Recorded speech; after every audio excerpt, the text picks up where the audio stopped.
Siyempre, we all want to become successful financially. We all want to become successful in our lives. Yun yung hangad natin. Gusto nating yumaman, gusto nating umasenso, gusto natin na marangya at maginhawang buhay. The reason why you are unsuccessful and underachiever in life, kasi hindi mo alam kung ano ba talaga ang success. Now, you have to accept the fact, kung wala ka pang nararating sa buhay, aalipustahin at mamaliiting ka talaga ng maraming tao. Kailangan mong tanggapin ang masakit na katotohanan na tayo ang cause kung sino man tayo ngayon. Saan ba patungo yung mga ganyang klase ng bagay pag na perfectly execute natin yung mga tamang proseso na gagawin natin sa negosyo natin? Ano nga ba yung mga steps kung paano ka magiging successful? Paano nga ba tayo talaga magiging successful sa ating buhay? In the past few years, lahat tayo, grind tayo eh. Yung gigil na gigil tayo sa buhay. Pursigidong-pursigidi tayo, determinado tayo, committed tayo. Sabi nga natin eh, we will do whatever it takes. Kahit ano mangyari, boss, gagawin ko ang lahat para yumaman, umasenso ko.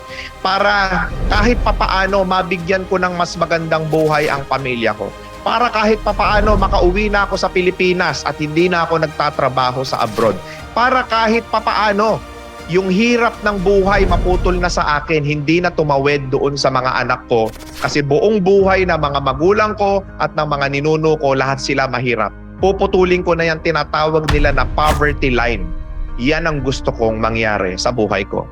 Because you all want to become successful. Number one step para maging successful ka is empowerment. Dapat binibigyan natin o tinataniman natin ang sarili natin ng mga tamang knowledge, information, wisdom, or whatever na po pwedeng makapagdagdag sa mental state natin. Kasi maraming tao ang iniisip nila kung bakit hindi sila nagiging successful sa buhay nila, it is all because lack of resources. Yan ang dahilan ng maraming tao. Hindi mo lahat makukuha sa online yung valuable information, knowledge. Kailangan mo mag-invest dyan. Develop yourself. Because at the end of the day, yan yung tipong investment na kahit kailan hindi na nakawin sa'yo. And that's the reason why I strongly recommend to equip yourself, everyone. Nandito na sa atin ngayon yung tamang tool. Why not take advantage of it? Educate yourself. Yun lang talaga. Kasi pag may know-how ka, may knowledge ka, alam mo yung step by step eh. Alam mo yung hakbang, alam mo kaliwa, alam mo kanan, alam mo diretso. Blinded ka kasi for the longest time. In the first place, hindi mo naman talaga alam kung ano ang gusto mong success sa buhay mo. Kaya lost ka, kaya hindi ka kumikita. And when you are actually educated and skilled and equipped, you will definitely know your destination. Kasi marami kang skill set eh. Kapag ka may tool ka kasi na skill set, di ba, marami kang armas, marami kang po pwedeng gawin. What it can actually do to you is magkakaroon ka ng mas maraming inspiration sa buhay. Magkakaroon ka ng mas maraming idea sa buhay. At yung idea na yun, dun magmumula yung daan para magtagumpay ka. Kapag ka bobo ka, wala kang alam, tanga ka sa negosyo, I'm sorry to say, tanga ka habang buhay. Ganon kasakit. Kasi kaya hindi ka nagtatagumpay eh. 'Di ba? Sabi nga eh, walang gamot sa tanga. Bakit? Yung kabobohan may gamot dyan eh. Ignorante ka, hindi mo alam, di mag-aral ka. Yung tanga kasi, alam mo na nga yung gagawin mo, pero hindi yung ginawa mo. And worse, yung kabaliktaran nun yung ginagawa mo. Masakit tanggapin. Si Raymond, ibig sabihin, tanga ako, ang tagal ko na nabubuhay sa mundo to, hindi ako yumayaman. Tanggapin mo lang. Wala namang mawawala eh. Pero pag tinanggap mo na, mag-aaral ka na eh. At maniwala ka sa akin, disiplina ang unang ibibigay sa iyo ng proper education. Kapag ka natutunan mong empower ang sarili mo, is yung tinatawag natin na confidence. Kapag ka natanggap na natin yun sa sarili natin, nagkaroon ka na ng certain level of confidence, next na makukuha mo is proper connection. You will attract people in your life na hindi mo ine-expect na magiging kaibigan mo, na hindi mo ine-expect na magiging kakilala mo. And then, kapag ka educated tayo, equipped na tayo, kailangan mo isa katawan, isa buhay yung buhay ng pagiging successful. If you want to swim with the sharks, be one. If you want to become the king of the jungle, the king of your own empire, the king of your own business, you have to be one. And then, second step, kapag may disiplina ka na, may skill set ka, equip ka sa sarili mo, hanapin mo yung mga taong successful, embody it. Ano yung ginagawa ng mayayaman? Gawin mo. I-feel mo, ramdamin mo, attract it. Because at the end of the day, yung energy, yung frequency na meron niyang mga tao na yan, makukuha mo rin. At pag nakuha mo yung level ng energy, yung frequency, yung level of thinking nila, yung level of emotions nila, how they make decisions in life, you will definitely be one. Number 3, and it's letter E again, and it's called exercise. Kapag ka ibinuhay natin, inia-apply natin sa sarili nating buhay. In-educate mo nga yung sarili mo. Feeling mo nga mayabang ka, pero napakatamad mong animal ka, tumigil ka na. Kumbaga meron ka na ng mga bagay na dapat meron ka, tapos napakatamad mo, gumalaw ka. Hindi po pwedeng Zoom meeting ka lang nabubuhay. Hindi po pwedeng motivated ka ngayon, bukas hindi. Araw-araw yan. Consistency ang labanan sa pagiging successful. Kaya nga sasama ka sa mga taong may narating sa buhay. Kaya nga magsisipag ka araw-araw para makuha mo yung success mo. Maybe few months or a year from now, kuha mo na yan. Sir, ang tagal na niyan marami na ako narinig na ganyan, hindi naman ako umasenso kasi hindi ka consistent. Wala hong kumulong tubig sa patay sinding kalan. Kailangan consistent ka, kahit mahina yung apoy mo, kukulo din yung tubig na yan.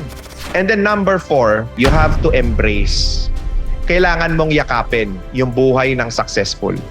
But if you really, really, really, really want it, make that decision and embrace success. Ano ba ibig sabihin na pag niyakap mo na yung success? Pag niyakap mo na yung success, ibig sabihin, immune ka na sa mga problema ang kakaharapin mo. Immune ka sa mga pagsubok na pagdadaanan mo. Immune ka sa lahat ng mahirap, masalimuot, delikado, nakakatakot, dapat immune ka dyan. Every time na nakakasolve ka ng problema, you become wiser, you become smarter, you become better, you become greater. If you become greater, you become what? The greatest version of yourself. Ganon talaga. You have to embrace it. May problema, totoo. May challenges, totoo. Mahirap, totoo. But at the end of the day, it is all worth it. Letter E, number 5, elevate. Ibig sabihin, hindi matatapos doon. You have to set your standards. Kailangan tumataas yung level sa buhay. Hindi po pwedeng stagnant ka lang. May goal ka, nakuha mo, banat ulit. May goal ka ulit, nakuha mo, banat ulit. May goal ka, nakuha mo, tira ulit. Walang katapusan yan. Gusto mong ayusin yung next generation, gawin mo ng mabisa at mainam yung oras mo dito sa mundong to. Because we only have limited time left in our lives. Kailangan mong magdesisyon sa buhay mo. Maraming hindi nakakarating sa success na gusto nila. Pero tandaan ninyo, pag naabot nyo yan, paulit-ulit na lang yan, dumadali na yung proseso pag nandun ka na sa taas. Mahirap lang yan pag inaakyat mo. Pero once na nakarating ka na doon sa peak, sa level na gusto mo, sa elevation na gusto mo, nandun sa taas, wala na, paulit-ulit na lang yan. And money will finally works for you. Huwag kayong maniniwala na cannot be rich ang pangarap. Cannot be rich ang pangarap sa taong walang sistema, walang proseso, walang tamang kaisipan. Alam niyo, a little bit of backstory. I keep on chasing, kung ano ba talaga yung bagay sa akin. Na negosyo, na pamamaraan, na pagkita, and all.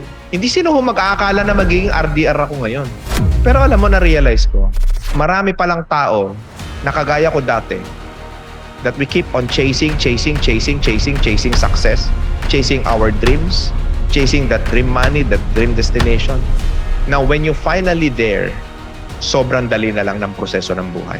And then, the fun part of being successful is number 6, you will finally enjoy your life. Pagka nakompleto mo yung 5 aspeto ng buhay mo na yan, you will definitely enjoy life. Ngayon, ang problema kasi natin sa buhay natin, hindi natin alam yung destination natin. Or sort of saying, hindi mo talaga alam yung purpose mo sa buhay.